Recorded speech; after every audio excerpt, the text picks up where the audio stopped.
After a period of time, the princess of the Fire Empire arrives at the Lai Huo sect aboard a gargantuan ship.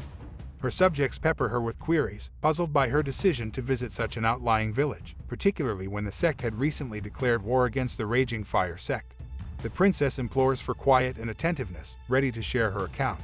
She tells them of a local priestess who had found herself in a perilous situation but managed to survive thanks to a mysterious master and discover a treasure that emboldened the sect to declare war against the Raging Fire. The princess expresses keen interest in this enigmatic master. 3 village representatives come forward to greet the princess, who tells them she has traveled far and wide for them. One of the elders of the Lai Huo village welcomes the princess and asks about the purpose of her visit. The princess responds guardedly that the reason should already be known. Not long ago, near Mount Kegley, the animals went berserk, causing numerous injuries among the populace. This was rumored to be the result of the Raging Fire sect practicing their dark magic. The elder knows this all too well, having recently participated in a battle against a dark mage himself. He barely survived, rescued thanks to a certain Master Lin. The princess continues, explaining that the Raging Fire sect has long held dominion over these lands. Since the Lai Huo sect has dared to declare war on them, does this mean they have found a protector? If so, she would like to request the elder of the sect to introduce her to this guardian, so her people could learn from his mastery. The elder muses that this strategy must have been orchestrated by Master Lin, who had incited him to declare war against the Raging Fire sect. He agrees to escort the princess to Master Lin, who thanks him ecstatically.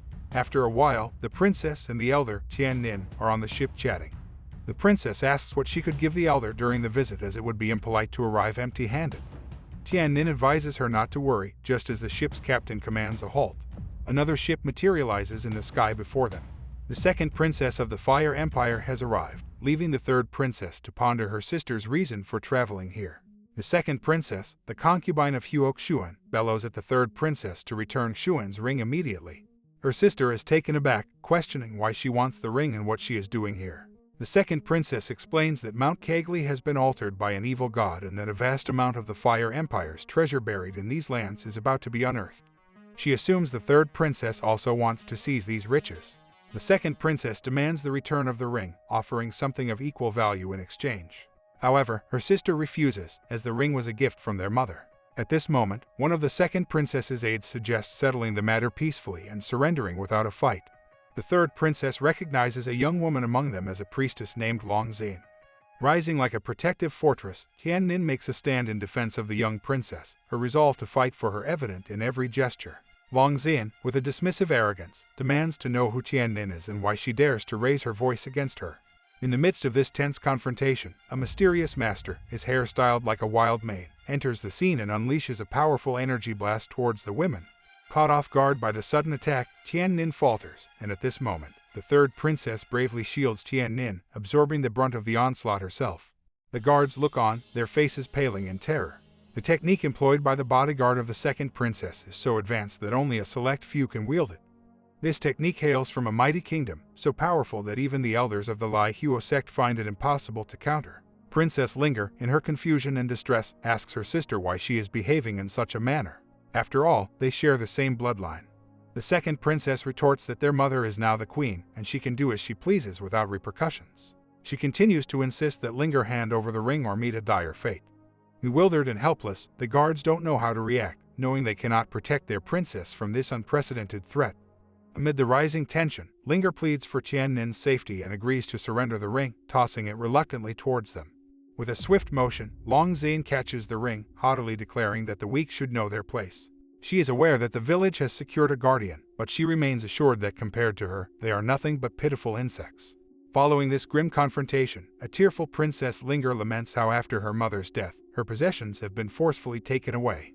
Tiannin soothes the distraught princess, reassuring her that Master Lin will take care of them and help bring justice. The scene shifts to the home of Lin, nestled within the seclusion of the mountains. Lin scrutinizes his artwork, finding it quite acceptable despite his self-professed mediocre painting skills. In the midst of his introspection, Tiannin and the third princess arrive at his doorstep. Princess Linger immediately bows and expresses her reverence towards the master she has longed to meet. Lin invites her to rise and questions her about her visibly depleted state. Tiannin reveals their recent encounter with an ambush, where valuable possession was forcefully taken. Lin expresses his sympathy and inquires about the perpetrator, remarking on the harshness of the world beyond his sanctuary. He hands Linger a handkerchief to wipe her tears. Linger brings the cloth to her face, accidentally brushing against the wound inflicted during the attack.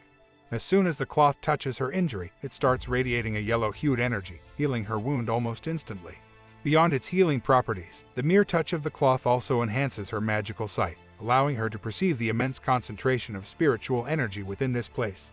The environment where Lin resides can only be compared to an earthly paradise. Seeing the transformation in Linger, Tiannin asks if the master has bestowed upon her enlightenment. Linger agrees, expressing a sensation of rebirth.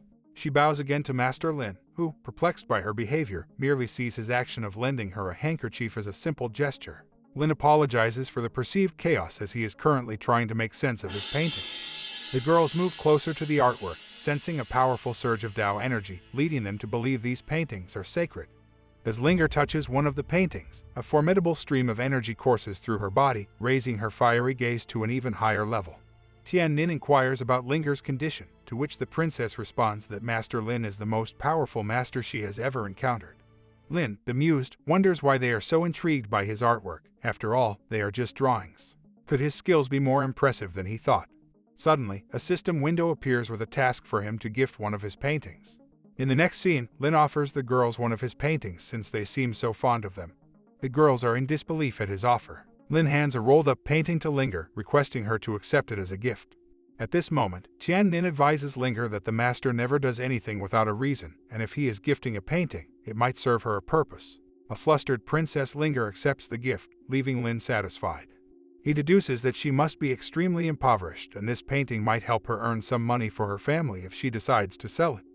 Master Lin advised the princess to keep the painting as long as possible. He suggested she shouldn't sell it to the first person she encounters, but instead try to bargain and offer it to a larger audience, thereby maximizing its value. The princess thanked the master for the splendid gift and asked what she could give in return. After a moment of thought, Lin requested the return of an object that once belonged to her, a ring that was taken from her. His cryptic words sparked intrigue among the girls. They began guessing what the mysterious master meant. Tizian guessed he might want them to declare war on Suanjun. With an enthusiastic nod, the princess affirmed that she understood Lin's directive and promised to fulfill his wish. Satisfied, Master Lin dismissed them.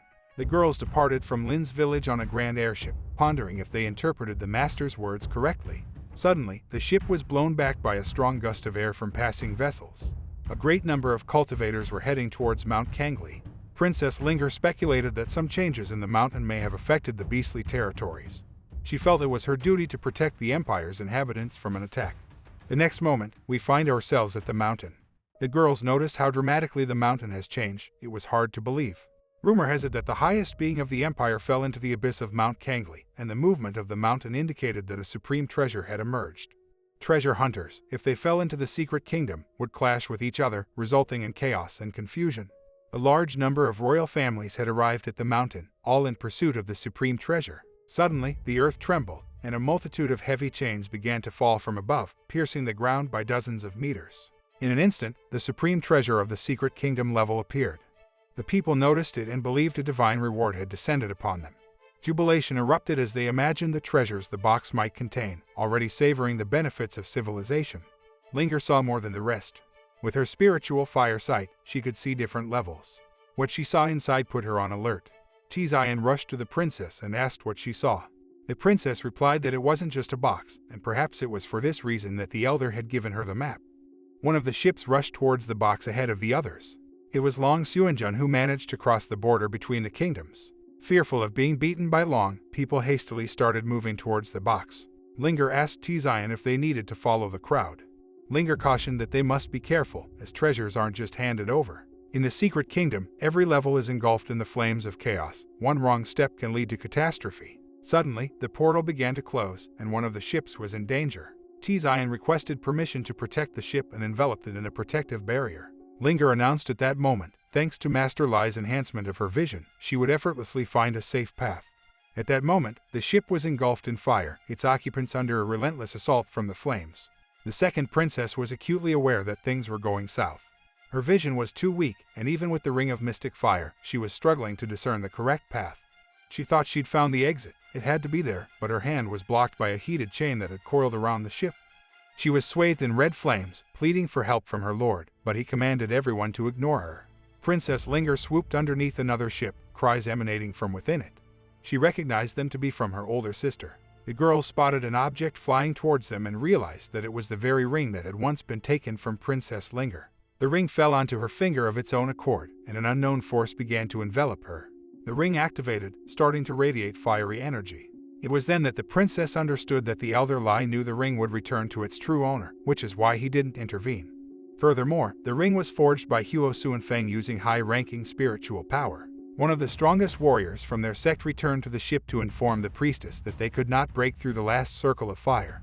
The priestess responded that as long as the elders were alive, they must continue. The visitors on the ship were shocked.